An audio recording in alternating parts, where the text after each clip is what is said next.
going to tell a story about the tortoise. The tortoise is known in Yoruba land as a very cunning animal. It's also known for being greedy. So there are a lot of stories about the tortoise, like in the Yoruba land and even in West Africa generally, or even in the whole of Africa. So I'm going to tell one of the stories. It's legendary, and enjoy it. After, I'm going to talk about the moral lessons, and then that would be the end of the video. So enjoy. Hello. Hello. Hello. Hello. Hello. Hello. Wajia, wajewe iya o. Wajia, wajewe iya.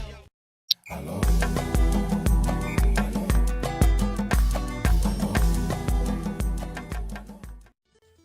Ní ọjọ́ kan ìtàn láyé.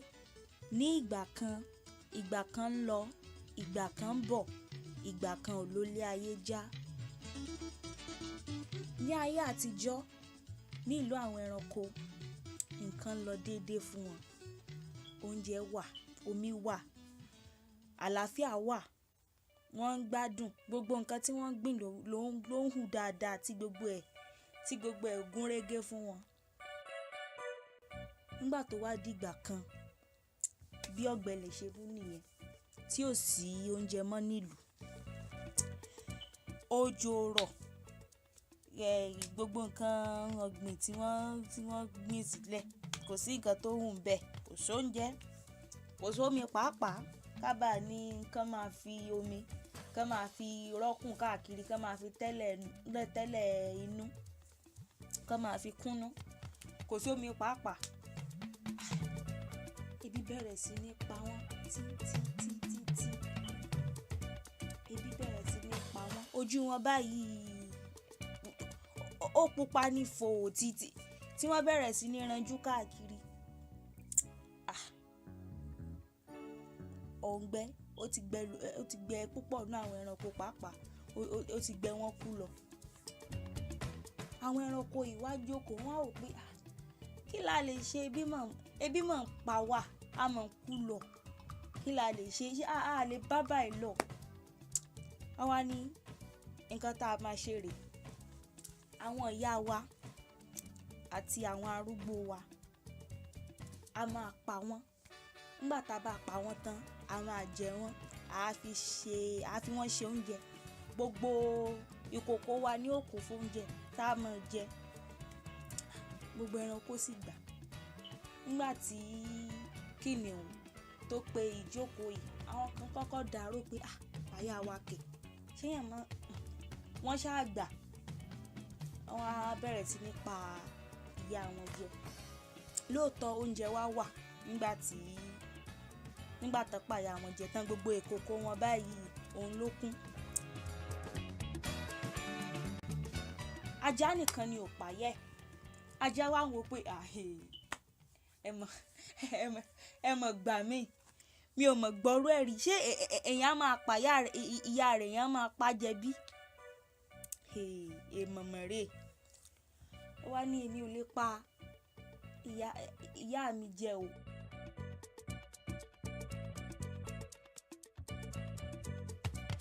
Àwọn dìdìrín, àwọn aláìgbọ́n tó ń pa ìyá wọn jẹ yìí, nígbà tó bá jẹ ìyá wọn tán, ẹ dákun, kí ló tún kù tí wọ́n á máa jẹ? Àfi kán ya máa jẹra wọn. Ajá wa ní rárá, mi ò lè pa ìyá mi jẹ. Ó wá wò pé kí lòun lè ṣe o tí òun ò fi ní pa ìyá ẹ̀ jẹ, tí òun àtàwọn mọ̀lẹ́bí ẹ̀ á sì máa róúnjẹ jẹ. Wá ní mo ti mọ nǹkan tí mo máa ṣe, ọ̀run ni màá gbé ìyá mi pamọ́ sí. Láyé ìgbà yẹn, ó lójú àwọn tí wọ́n lè wọ ọ̀run, kò ń ṣe gbogbo èèyàn ló láǹfààní àti wọ ọ̀run. Ajá láǹfààní nítorí pé ó jẹ́ ẹranko dáadáa, òun ò ń ṣe aburú tiẹ̀. Bó ṣe gbé ìyá ẹ̀ lọ nìyẹn, bó ṣe gbé ìyá ẹ̀ lọ sọ́run nìyẹn.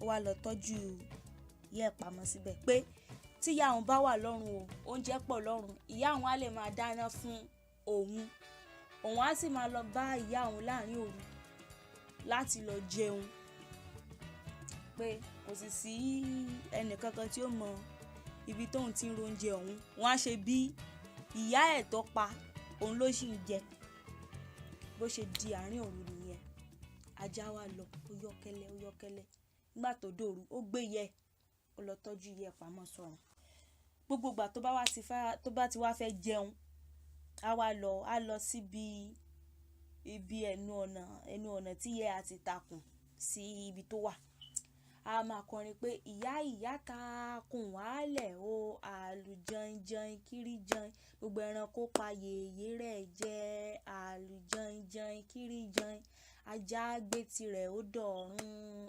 àlùjọyìnjọyìn kiri jọyìn ìyá takùn wálẹ̀ o àlùjọyìnjọyìn kiri jọyìn gbogbo ẹranko pa yèyé rẹ̀ jẹ́ àlùjọyìnjọyìn kiri jọyìn ajá gbé tirẹ̀ ó dọ̀run àlùjọyìnjọyìn kiri jọyìn. àwa máa kọrin bẹ́ẹ̀ gbogbo wọn ṣáà ti ń jẹ ìyá wọn tán tẹ́yìn bá ṣáà jẹun tó bá dijọ́ kan á tán tí ó bá ti níbòmí tí ìmí ìtún ti ń wá gbogbo wọn ti ń jẹ ìyá wọn tán gbogbo èèyàn sì rò pé ajá ti pààyà àti ẹ̀jẹ̀ ni ajá nìkan ló kù tí tóun rọ̀bọ̀ tí ò tiẹ̀ gbẹ rárá tó yẹ pé èèyàn ò tiẹ̀ lè mọ̀ pọ́gbẹ̀lẹ̀ wà nílùú bí bájá ṣe ń tóbi láti yẹ pé ìyá ẹ̀ ló ń sóúnjẹ fún lọ́rùn gbà tó ṣàdìgbà tí gbogbo wọn jẹun tán wọn á wò pé ajá yìí mo máa ń fura sí ọ pé báwo ni oúnjẹ ajá tó ṣe lè pọ̀ báyìí àwọn kan wá wò pé kí lajá wá ń jẹ tó fi ń tóbi bàǹkù báyìí ṣé àbí ìyá rẹ̀ tó pa náà ni ó sì ń rí jẹ tó yìí ìjàpá ṣàrò àwọn kan ti gbójú kúrò lára ẹ̀ pé ìyá ẹ̀ tó pa ló ń jẹ bó dẹ̀ lè má jẹ́ ìyá ẹ̀ nìkan ló pa bóyá ó tún ní ẹlòmíì tó pa tí oúnjẹ tó sì fi wà lọ́dọ̀ ẹ̀ tó yìí ìjàpá ló wá rò pé kí n fi ojú ṣùnùkù kí n fi wọ̀rọ̀ yìí o torí ó dàbí pé ibòmíì ni ajá ti ń róúnjẹ tiẹ̀ o kò lè jẹ́ ìyá ẹ̀ lóúnjẹ tó fi ń tóbi báyìí o ìjàpá dẹ̀ rí ọlọ́gbọ́n ẹ̀wẹ̀ ni ó ti rò pé nǹkan tí màá ṣe rè màá fi ara balẹ̀ màá lọ bájá màá bẹ̀ màá ní kó jọ kó sọ ibi tó ti ń rí oúnjẹ fún mi mo mọ̀ pé ìyá ẹ̀kọ́ ló ń jẹ bó ṣe lọ bá ajá nìyẹn tó dọ̀bálẹ̀ tó ní ọ̀rẹ́ mi ajá ó dẹ̀ dákun èmi mọ̀ pé ìyá ẹ̀kọ́ ló ń jẹ látijọ́ yìí ṣé ìyá mélòó ló wá fẹ́ kó tiẹ̀ jẹ́ gbogbo àgbálẹ̀ yín ló pa jẹ gan-an kò yẹ kó tó yìí kò yẹ kí oúnjẹ ṣe pọ̀ lọ́dún ẹ̀ tó yìí àbọ̀ mọ́ àtìgbà tí tó ń jẹ àwọn yòókù ti tán ni nígbà tó yẹ pé ìyá wọn náà ni wọ́n rí jẹ wá ní kó jọ kó sọ ibi tí ó ti ń róúnjẹ fún wọn ajá wá ní èmi kẹ ìyá mi náà ni mo ṣì ń jẹ bó mo tún ti fẹ́ róúnjẹ gbogbo wa náà la ṣáà mọ̀ pé ọ̀gbẹlẹ̀ wà ń lù kò sóúnjẹ kò sí nǹkan kan òwú wá ní ajá mo mọ̀ pé ìyá ẹ̀kọ́ ló ń jẹ ó dẹ̀ sọ fún mi ṣe bọ́ọ̀rẹ́ ni wá mo ṣèlérí fún ẹ pé tó bá sọ fún mi o mi ò ní sọ fún ẹ̀dá alààyè kankan mi ò dẹ̀ ní já ọ kulẹ̀ á jẹ́ àṣírí láàrin èmi àti ẹ. ajá wa rò ẹ gbogbo wa la dẹ̀ mọ̀ pé ajá ẹranko dáadáa lajá ajá lójú àánú àwa tí a bá ní ajá a mọ̀ pé ajá máa ń lójú àánú wọ́n máa ń fara tìyàn wọ́n lájò they are very loyal. ó wá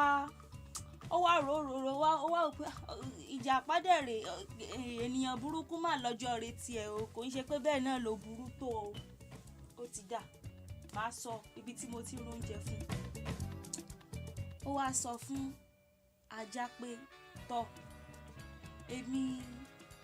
èmi ò jẹ ìyá tèmi o torí mo mọ̀ pé ẹni tí ó bá gbọ́n tí ó rẹ pé nǹkan kan ti ń mu lọ́pọlọ nìkan ló máa ní tóun bá jẹ ìyá òun lébi òfin ní pa òun mọ́ láéláé, ṣé oúnjẹ ò ní tán ni? Ó wá ní ọ̀run ni òun gbé ìyá òun pamọ́ sí, pé tó bá di ọjọ́ kejì nígbà tóun bá ti fẹ́ lọ jẹ oúnjẹ ní ọ̀run lóru, pé òun á pe ìjàpá, àwọn á jọ lọ. Ìjàpá wá ní ìyẹn náà dá báwọn, ó dá báwọn, ó dá á jọ lọ. Inú ìjàpá ṣáà ti ń dùn títí ìgbà tó wá di bí aago méjìlá ságo kan, ìjàpá ti fòdìdé fòkì. Aago méjì ló ní kó wá, aago méjì àárọ̀ 2 a.m. àti bí aago méjìlá ni ìjàpá ti ń pòyì káàkiri. Bí ajá ṣe mú ìjàpá dání nìyẹn, bó ṣe lọ sí ibi tí ajá máa ń gbà gòkè lọ sọ́run láti lọ jẹun oúnjẹ tí ìyá ẹ̀ bá sè fún, ibi tó máa ń gbà lọ bẹ̀, bí wọ́n ṣe jọ lọ nìyẹn. Ìjàpá ti kó àpò, ó ti kó apẹ̀rẹ̀, ó ti kó gbogbo ẹ̀dá ní tó máa kó oúnjẹ sí. Alátẹnujẹ kò tiẹ̀ tí ì mọ ibi tán ń lọ náà. Bí ajá ṣe kọrin nìyẹn pé kí ìyá òun ta okùn wálẹ̀ kí òun lè bá wa jẹun. Ìyá ta okùn wálẹ̀ o, àlùjọ̀njọ̀n kiri jẹun, gbogbo ẹranko pa yèyé rẹ̀ jẹ.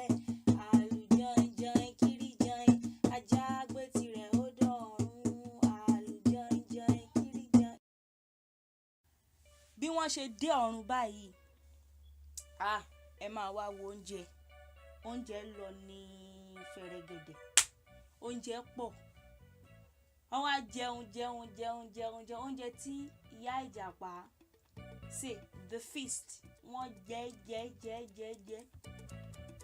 Ìjàpá tún mú àpò tó mú dání, ó tún rọ oúnjẹ sí pé àwọn ará ilé òun máa rí oúnjẹ jẹ bí. Ó ṣáà gbé oúnjẹ yẹn dání, oúnjẹ púpọ̀.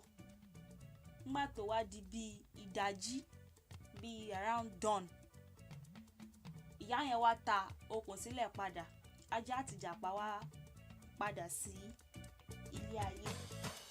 Ìjàpá ṣáà fún gbogbo ará ilé wọn lóúnjẹ, oúnjẹ tó dẹ̀ gbé pọ̀, kódà ó lè tó wọn fún oṣù 6 ládùúró oúnjẹ tó kó pẹ̀lápò. Ìjàpá wá rò pé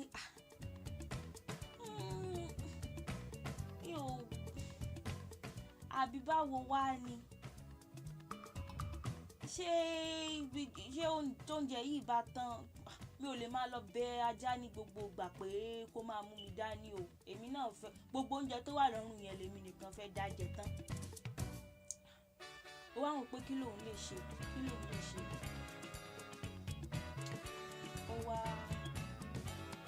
Ó wá wò pé òun máa fi ọgbọ́n, ó máa fi padà sí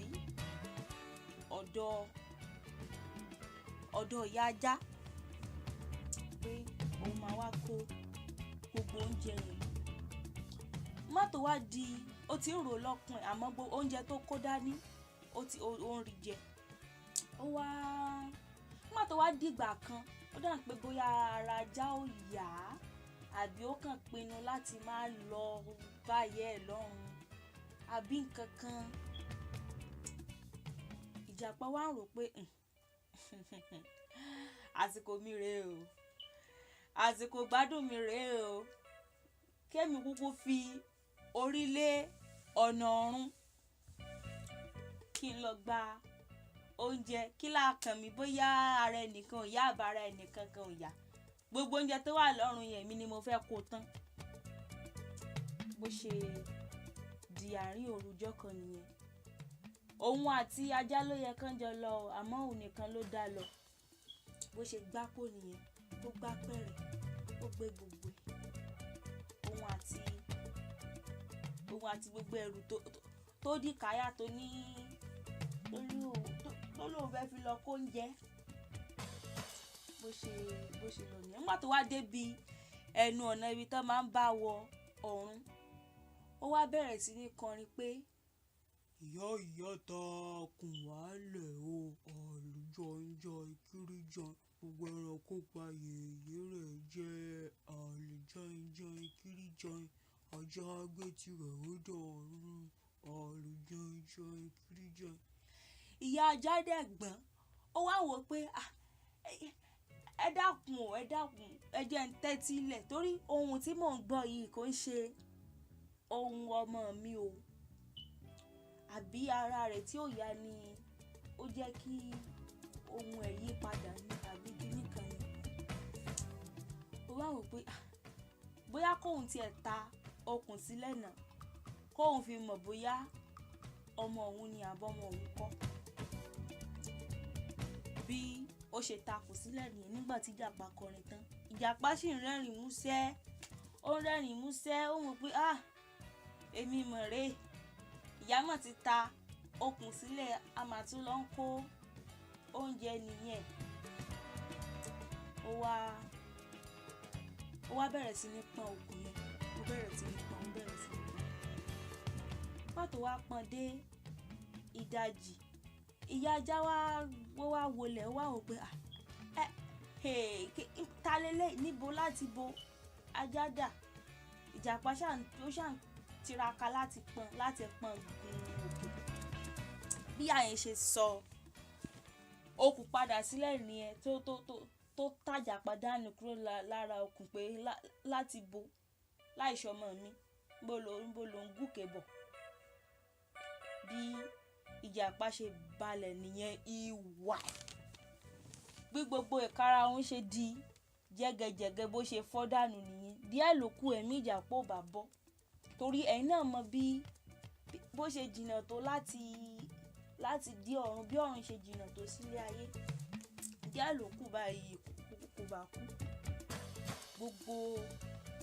Gbogbo ara ẹ̀ ṣáà ti fọ́ yánkanyànkan, gbogbo ìkarahun gbogbo ẹ̀yìn ti fọ́ yánkanyànkan.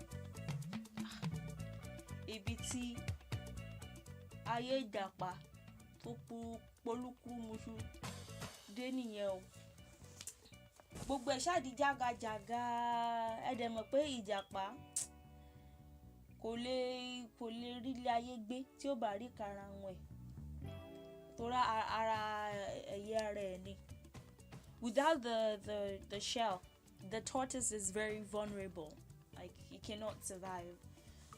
Ó wá wò pé ta ló máa ṣàánú òun? Kò sí ẹranko kankan tó lè ṣàánú ẹ̀.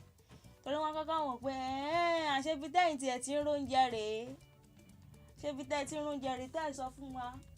Ká tiẹ̀ sọ pé ajá ò sọ fún wa, òun lo ọgbọ́n tiẹ̀. Ìwọ tún wá fẹ́ lọ máa jóúnjẹ yìí oníyà nígbà tó ti pàyà tí ẹ jẹ tán. Kò sáà sí ẹnì kankan tí ó lè ṣàánú fún. Ìgbín wá wò pé kí n ṣàánú fún, kí n bá tó gbogbo ìkarahun ẹ̀ padà, kí n bá fi nǹkan lẹ̀. Bí ìgbín ṣe ṣàánú fún mi, ìgbín wá bẹ̀rẹ̀ sí ní mú ìkarahun yẹn, ó bẹ̀rẹ̀ sí ní tò, ó wá bẹ̀rẹ̀ sí ní fi tọ́ ibi ọ̀rọ̀ ẹnu ẹ̀, ó bẹ̀rẹ̀ sí ní fi bá a lẹ̀ pọ̀. The snail's the sticky saliva was used to like glue the tortoise's shell together again.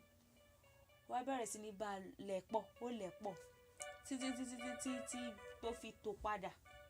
Ìgbà tó tún bá a lẹ̀ pọ̀ náà, ìjàpá pàpà tún bu náà ni. Níbi tẹ́ fi bá mọ̀ pé ìjàpá ó lágídí kò dáadé. Bí tàn náà ṣe parí nìyẹn. Tẹ́ bá rí ìjàpá ní èní, ẹ rí pé gbogbo ẹ̀yìn ẹ̀ jágajàga lórí. Ẹ rí ibi tí ìjàpá ti bá a lẹ̀ ìkarahun ẹ̀ padà. Ibi tí tàn náà parí sí nìyẹn. I hope you guys enjoyed the video. Sorry about the whole thing. I was trying to learn how to animate and make cartoons and stuff, but it was taking a really long time. Like no, I'll probably have to go to a school to learn that. I just could not catch it online. So if you are an animator or you can make cartoons, like it doesn't have to be the moving ones, it could just be like pictures. Please DM me, or not DM, send me an email or comment. I would send you an email myself. I need someone that can help me do a lot of animations, like, or just make pictures of stories, or something. They don't have to be moving cartoons. So yeah, thank you for watching. And about the moral lessons, what lessons can you learn from the story? I would say, first of all, it's not good to be greedy. Greediness is bad, because that was what made the tortoise go back to the dog's mother without the dog's permission, or without the dog knowing. So that was really, really bad. And then the second one, it was about the parents, like they were killing their parents. They could have just gone to the parents instead to say, what do you guys think we can do? What solutions can you offer? Did this happen before we were born? While you were about our age? How do you think we should go about it? Like, they just thought they were useless. That was why they decided to kill their parents and eat them during the famine. So that was bad. That was really, really bad. And then the third thing is about trust. Mind who you trust. If the dog had probably gone to heaven and brought the tortoise some food along, that would probably have been better than taking the tortoise with him to where the food came from. Like, you can't just trust people like that. No. So mind who you trust and who you tell your secrets, who you tell stuff to, because not everybody likes you or really cares about you. So if you can think of more moral lessons than those that I've already said, please put them in the comment section below as well. My comment sections are always so dry because nobody ever comments, so please comment. Thank you, and please subscribe if you've not already done so. Watch all my other videos and have yourself a great day. Bye.